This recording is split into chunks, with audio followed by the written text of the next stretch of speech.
Sowripalayam ward எண் 51 கத்தோலிக்க தேவாங்கர் சமூக கூடத்தில் நடைபெற்ற நிகழ்ச்சியில் கோவை மாநகர் மாவட்ட திமுக செயலாளரும் முன்னாள் சட்டமன்ற உறுப்பினருமான கார்த்திக் அவர்களிடம் சவேரியார் நகர் நலச்சங்க ஒருங்கிணைப்பாளர் குரியன் மற்றும் நிர்வாகிகள் அப்பகுதி வாழ் மக்கள் வீடுகளின் PSLR பெறுவது மற்றும் பல்வேறு பிரச்சனைகள் குறித்து கோரிக்கை மனு அளித்தனர். கத்தோலிக்க தேவாங்கர் சங்க பொதுச் செயலாளர் கென்னடி தலைமையில் நடைபெற்ற இந்நிகழ்ச்சியில் பீடமேடு பகுதி 3 செயலாளர் ரா தேவசீலன்,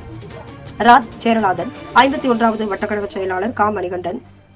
இன்னாஸ், மரிய ஜோசப், சவேரியார் நகர் நலச்சங்க ஒருங்கிணைப்பாளர் திரு ரெக்ஸ் செலஸ்டின், உதவி செயலாளர் கத்தோலிக்க தேவாங்கர் சங்கம் மற்றும் நகர் நலச்சங்க ஒருங்கிணைப்பாளர் திரு சகாயராஜ், பொருளாளர் கத்தோலிக்க தேவாங்கர் சங்கம், கழக நிர்வாகிகள், கத்தோலிக்க சங்க நிர்வாகிகள், திரளான பொதுமக்கள் கலந்து கொண்டனர். பல்வேறு